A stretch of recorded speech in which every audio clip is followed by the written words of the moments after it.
My parents didn't come to my college graduation. They said my sister needed them that weekend because she was going through a hard time with a boy she'd been dating for 3 weeks. I walked across that stage alone, shook the dean's hand, and took my own photo in front of the building afterward. I smiled in it. I had learned a long time ago how to smile alone.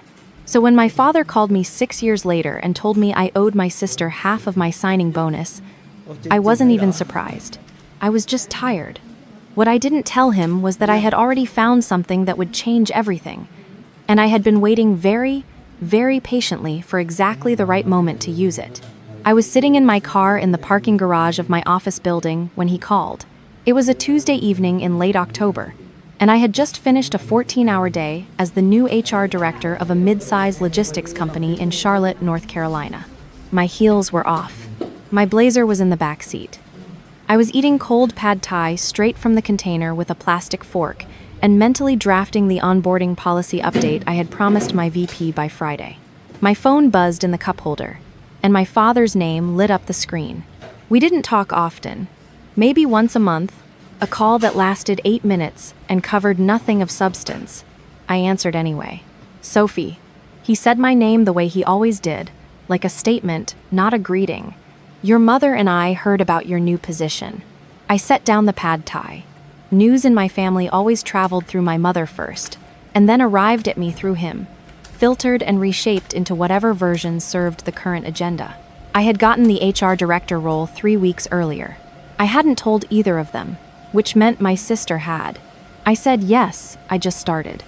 It's going great, actually. That's wonderful, he said. And there was a pause, the particular kind of pause I had learned to dread, the one that meant something was coming. We're really proud of you, your mother especially. Thank you. Another pause. I heard him shift in his chair. I pictured him at his desk in the house I grew up in, the wood-paneled study with the leather chair that squeaked. He still kept a landline. He thought it made him seem serious. We heard there was a signing bonus, he said. I felt my stomach drop, slowly, the way a stone sinks in cold water. There was, I said carefully. A significant one, from what Diane mentioned. Diane, my younger sister, was 26 years old, lived 40 minutes from my parents in a 2-bedroom apartment they paid for in full, and worked, loosely defined, as a lifestyle content creator with 11,000 followers on Instagram and a YouTube channel that had not been updated since the previous spring.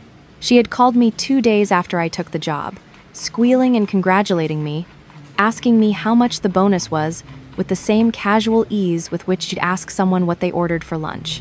I had told her. I don't know why. Old habit. The instinct to share good news with family, even when family had given you every reason not to. It's $85,000, I said to my father. Before taxes. Right. He cleared his throat. Here's the thing, Sophie. Your mother and I have been talking, and Diane is really at a crossroads right now. The content work isn't sustainable long term, and we think with the right support, she could pivot into something more stable. There's a boutique wellness brand she's been in conversations with about a partnership, and the initial investment to get it off the ground is about $40,000. I was quiet. The parking garage hummed around me. Somewhere on the level above, a car door slammed. Dad, we're not asking you to give it to her, he said. And I could hear him choosing his words the way you pick your footing on wet rocks. Think of it as a loan. Or even an investment. You're in HR now. You understand business. It would be an asset on your end, too. An asset. Diane is struggling, Sophie. She really is. And you've always been the one who figures things out. She doesn't have your practicality. My practicality. The word landed like a small flat stone. What he meant was, you survived. She didn't. What he meant was, you never needed us. What he meant was, your independence is a resource we have not yet fully extracted, and we would like to correct that now. She has your money, I said. You've been giving her money every month for 4 years. A silence that told me I had said the true thing. We give her what we can, but you have more now. That's the point. I looked out through the windshield at the gray concrete wall of the parking garage. A water stain ran down it in the shape of a river delta. I'll think about it, I said, because I was not ready. Not yet. I hung up and sat very still. Then I reached into my laptop bag, pulled out a small black notebook I had been carrying for almost 2 years, and I read the first line I had written in it. Account number, ending in 7,734. Transfer amount, $12,400. Date, March 14th. Note, consulting reimbursement. My grandmother had been a careful woman. She was the kind of person who kept every receipt in a labeled manila folder and wrote down every dollar she spent in a small green ledger she kept in her kitchen drawer. When she was diagnosed with early-stage Alzheimer's 4 years ago, she had sat down with my father, her only son, and handed him everything. Her savings account, her brokerage account, the deed to her house in Asheville, and her power of attorney. She trusted him completely. He was a CPA. He had done her taxes for 20 years. He was, she told me once over the phone with unmistakable pride, the most responsible person she had ever raised. I was 27 when she gave him control, and I was 27 when I first noticed something wrong. I had driven up to Asheville to visit her one weekend, and we had sat on her porch drinking sweet tea, and she had mentioned offhandedly that Richard, which is what she called my father, had moved some of her accounts around to get better interest rates. She seemed pleased about it. I had smiled and nodded, but I was in HR. I processed payroll. I reviewed budgets.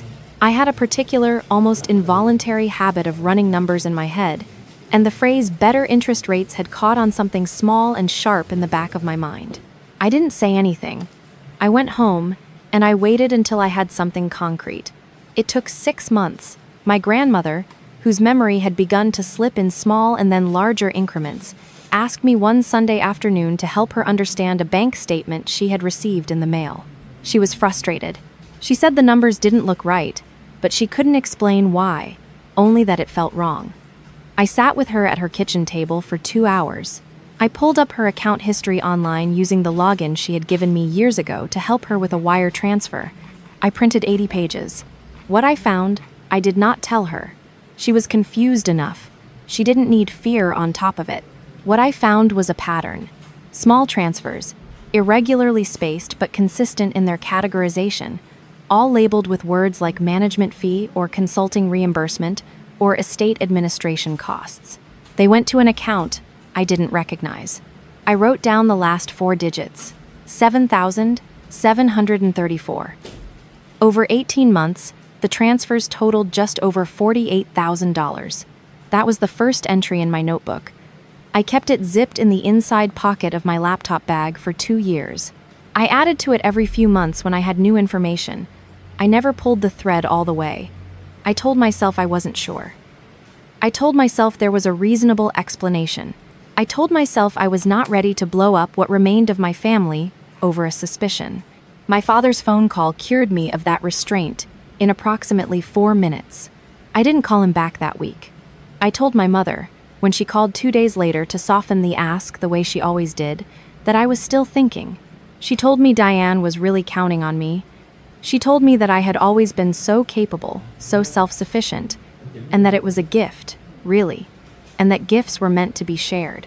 She said it gently, warmly, with total sincerity, and it was one of the most quietly awful things I had ever heard.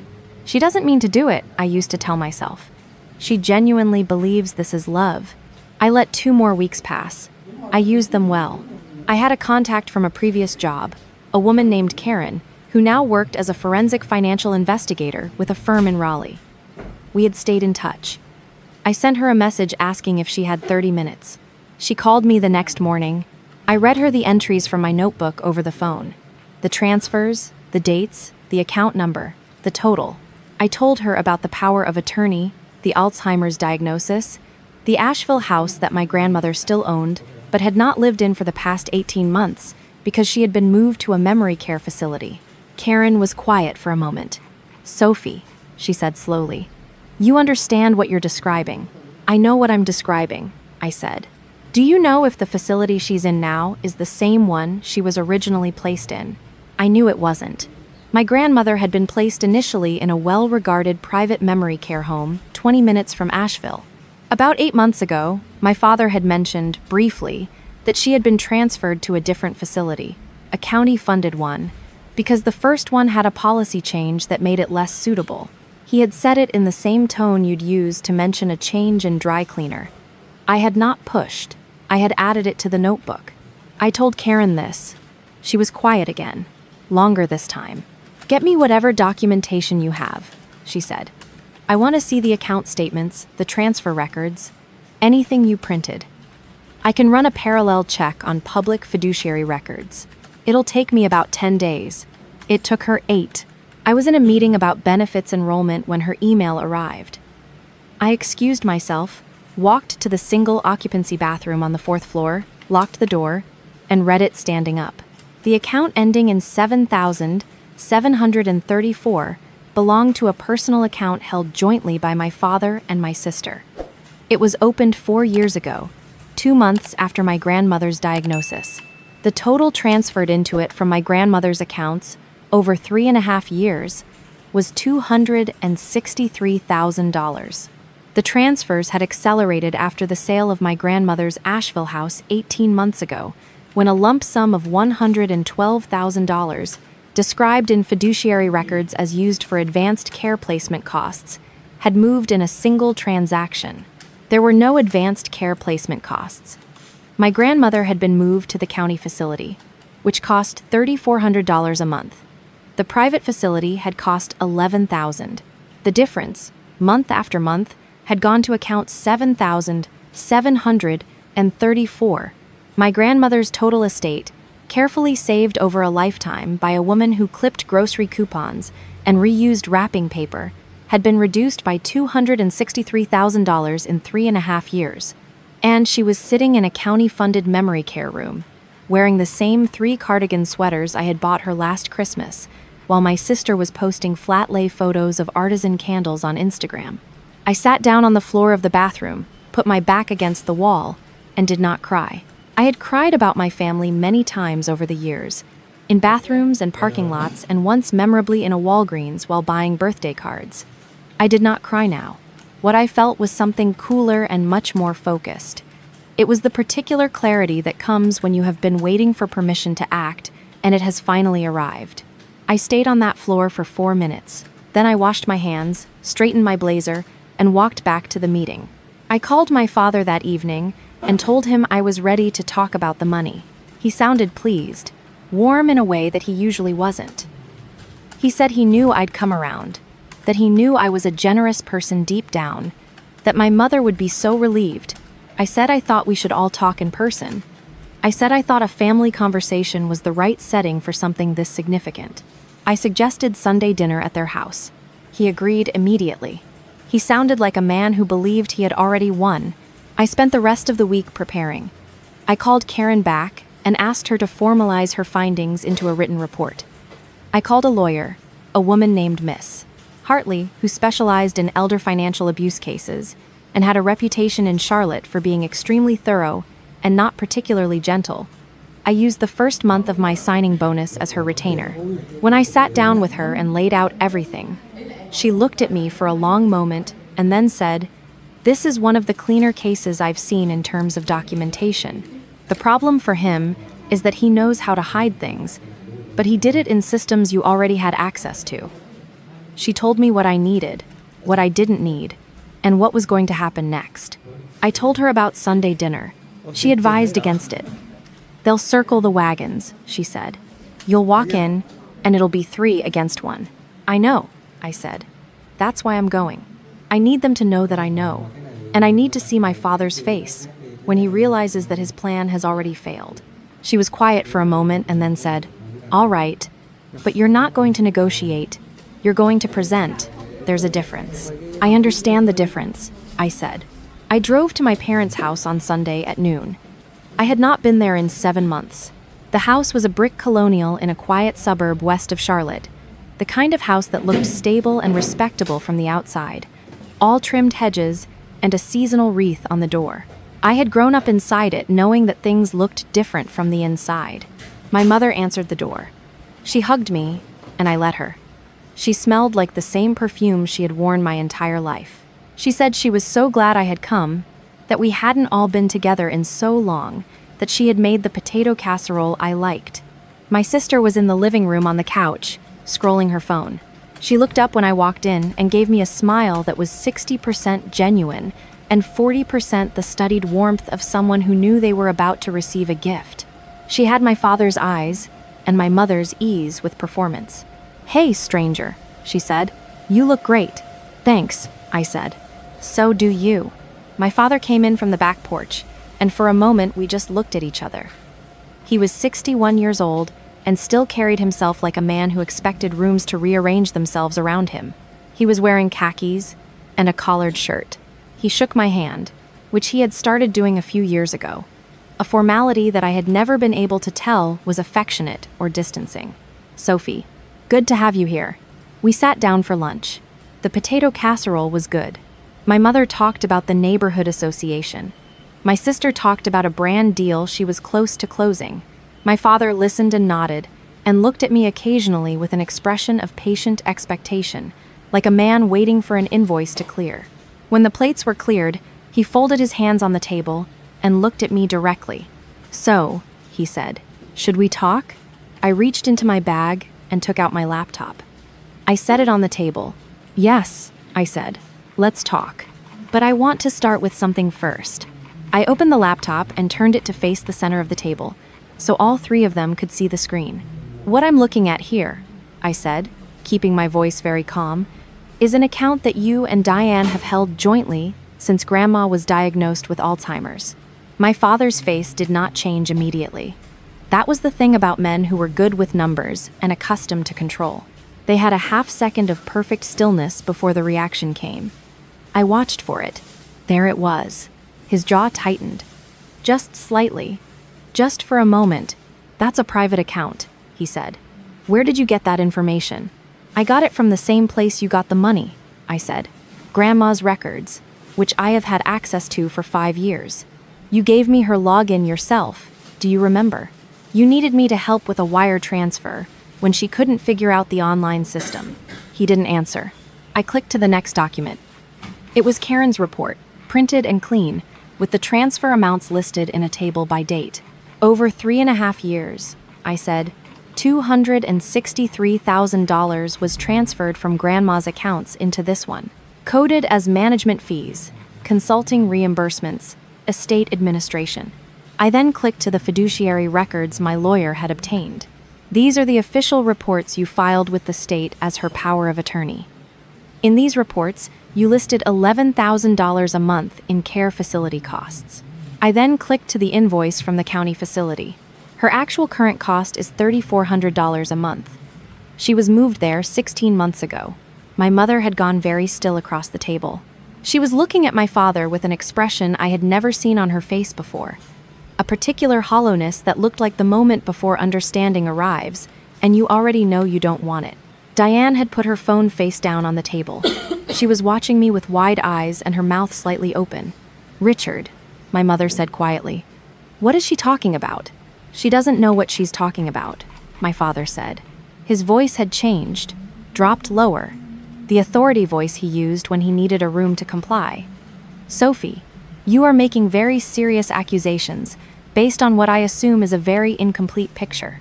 Is Grandma in a county facility?" my mother asked, still looking at him. The room went quiet. I clicked to the final document on my screen. It was a photo, taken by a family friend I had asked to visit 2 weeks ago under the pretext of bringing flowers. My grandmother was sitting in a chair by a window. The room was clean but institutional, white walls, a narrow bed, a single dresser. She was wearing one of the cardigans I had given her. She looked small. She looked very far from the house in Asheville, where she had grown strawberries in the backyard and kept her green ledger in the kitchen drawer. My mother made a sound. "This is where she has been living," I said, "since you moved her from the private facility and kept the difference. For 16 months. "Dad," Diane said slowly, and her voice had lost all of its performance. She sounded like a 26-year-old in a room that had just gotten very cold. "Dad, you told me she was fine. You told me the fund was from investments she set aside. You said she wanted to help." "She did want to help," he said, and I could hear him recalculating in real time, restructuring. looking for the version of this that he could still hold together. It was a form of estate planning. The money was always intended to come back. I was going to restore it when the market was better. This is being taken completely out of context. Context, I said. All right, let's do context. I turned the laptop back toward myself and opened one final tab. It was a spreadsheet I had built over the past week, the same kind of tool I used at work when I needed to present a complete picture to a board that did not want to see what they were seeing. The account ending in 7,734 received its first large transfer in February of the same year Grandma was diagnosed. Over the following 3 years, it was used to pay for Diane's apartment on Elmwood Street, the one you told Mom was subsidized through a young professional grant program. Diane went very still. It paid for the lease on the white Range Rover she returned last spring. It paid for the photography equipment, the trips to Miami and Scottsdale and Sedona. It paid for the lifestyle brand consultation she did in the fall of last year. And it would, if I walked out of this room today, having agreed to give $40,000 to fund the next venture. It would continue to pay for all the things that a woman who embezzled from her own mother can no longer afford. Sophie, my father said, and now the authority was gone, replaced by something more dangerous, something cornered. I am warning you. You don't understand the full picture here. You are going to say something you cannot take back. I already have the full picture, I said. My lawyer has it too. So does the elder law attorney from Adult Protective Services who Karen, my financial investigator, put me in contact with last Thursday. The color left my father's face in a single visible wave. I'm not here to negotiate, I said. I've already filed a formal report with Adult Protective Services.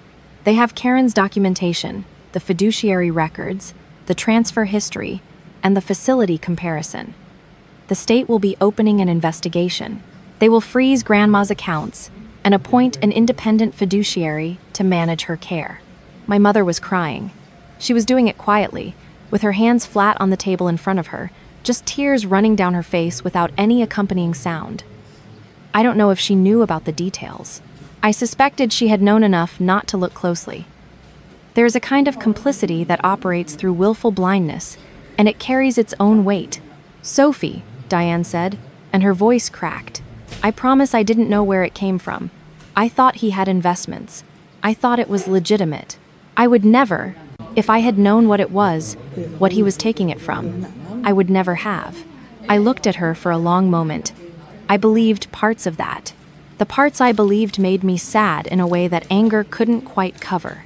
Then you need to say that to the investigators, I said, clearly and completely, because you were a beneficiary of those funds, which means your name is on the account, and that creates a question of knowing participation. I would get a lawyer. She was crying now, too. Real tears, not the performed kind. She looked young. She looked like someone who had been given a life that required no armor, and was only now finding out what it felt like to need it. I turned back to my father. He was sitting with both hands flat on the table, looking at me with an expression I did not recognize on his face. Not rage, not calculation, something quieter. Something that might have been, in a man capable of it, the beginning of shame. I said what I needed to say, and I want you to hear it clearly. The lawsuit, or threat of one, or whatever conversation you were building toward with this money request, it's over. You will not contact me about my finances again. You will cooperate fully with the APS investigation. You will work with the independent fiduciary to restore whatever portion of Grandma's estate can still be restored. And you will not represent to anyone, in any forum, that I did anything improper in bringing this to light. He didn't answer. I'm also removing myself from the family cell plan, I said, because I had been on it since college, and it had always felt like a small leash, and I was done with all the small leashes. I'll send you my new number when I have one. I closed my laptop. I put it in my bag. I stood up. Sophie. My mother said my name. Her voice was different from my father's version of it, softer, genuinely broken. What happens to us now? I looked at her. I had asked myself that question on the drive over, and I had not been able to answer it then, and I could not answer it now. I don't know, Mom, I said honestly. That depends a lot on what all of you do next. I walked out through the living room, past the framed school photos on the wall, past the shelf of decorative plates my mother had collected for 30 years, past the ceramic bowl by the front door, where everyone dropped their keys. I let myself out. I sat in my car for a few minutes before I started it. Not because I needed to compose myself, more because I had been moving fast for so many weeks, and the sudden stillness felt strange, like stepping off a treadmill. The investigation moved quickly, as Miss Hartley had predicted it would. Financial elder abuse cases involving a licensed CPA and a documented pattern of fiduciary mismanagement tend to. My father was not a stupid man, which had worked in his favor for years and worked violently against him now, because it meant the transfers were deliberate, systematic, and impossible to attribute to confusion or negligence. His professional license was suspended within 2 months, pending a full review by the state accountancy board. His firm placed him on indefinite administrative leave 3 days after the board notified them. I was called in as a primary witness twice. I brought my notebook both times. I answered every question fully and correctly. I had spent years being the competent one, the self-sufficient one, the one who figured things out without making it anyone else's problem. It turned out those same qualities made me a very effective witness. My grandmother was moved back to the original private care facility within 6 weeks of the investigation opening. I drove to Asheville to see her the weekend after. She was sitting in the sunroom when I arrived, looking out at a small garden they kept for residents, some late-season mums still holding on in the October cold. She had one of her good days. She knew my name. She held my hand for a long time and told me I had always been the one who paid attention. I didn't tell her what had happened. It wasn't information she could hold on to, and the burden of it would only have caused her pain she couldn't act on.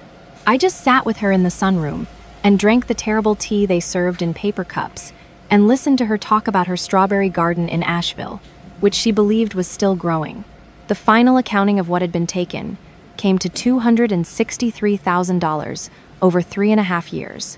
My father, facing criminal charges for financial elder abuse and a state-level ethics complaint that would permanently end his career regardless of the criminal outcome, agreed to a plea arrangement that required full financial restitution. The Asheville house had already been sold, so restitution came from the liquidation of my parents' retirement accounts and equity from their house, which was sold in the spring. My parents moved into a small apartment in Concord. My mother got a job doing bookkeeping part-time for a local dentist's office. It was not what she had planned for her life. I thought about calling her, and I did not. And then I thought about it again. And one Tuesday evening in February, I sent her a text that just said, "I hope you're doing okay." She wrote back 2 words, "Thank you." We were not reconciled, but something had shifted from silence into something almost like the beginning of civility, and I did not know yet what to do with that. I left the door the smallest fraction open, the way you leave a window cracked in autumn, not enough to let the cold in, just enough to let the air move. Diane lost the apartment on Elmwood when the fund was frozen. She moved into a studio on the other side of the city and, as far as I could tell from the sporadic texts she sent over the following months, got a job managing social media accounts for a local restaurant group.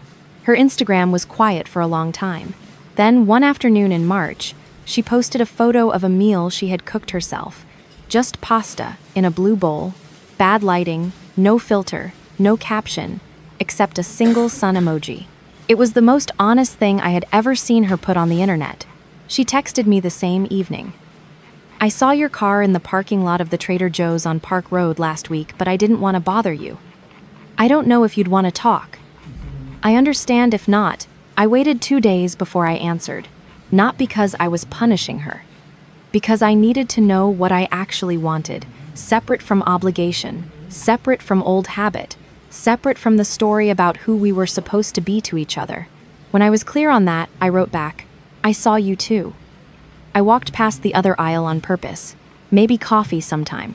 She sent back a thumbs up and then, 30 seconds later, a small crying face and then a laughing face, which was the most accurate emotional summary of the whole situation I could imagine. I was in my condo on a Saturday morning in April when Miss Hartley called to tell me the court had finalized the restitution order. My grandmother's trust, minus the legal costs, was substantially restored. Her care was fully funded through the independent fiduciary for the remainder of her life. My own legal bills, which I had submitted as direct damages, caused by the original financial manipulation that had been used as leverage against me, were included in the restitution and paid in full. I sat on my couch after that call and looked around at the apartment I had spent 4 years furnishing piece by piece. The bookshelf I had built from a kit on a Saturday afternoon with a YouTube tutorial playing on my phone, the rug I had agonized over for 2 weeks, the windowsill lined with succulents I had kept alive against considerable odds. Every single thing in it was mine. Not because I had been given it, because I had earned it and defended it and refused to let it be taken. I thought about my grandmother sitting in the sunroom in Asheville, talking about her strawberry garden. I thought about her green ledger in the kitchen drawer. I thought about the way she had trusted the wrong person with everything, because he was her son and she had loved him, and it had not occurred to her that love needed auditing. I had paid attention. I had waited. I had been ready. I opened my laptop and started working on the onboarding policy update. It was due by Friday, and I was going to deliver it on time, because that was the kind of person I was, and no one and nothing had ever changed that, and no one and nothing ever would.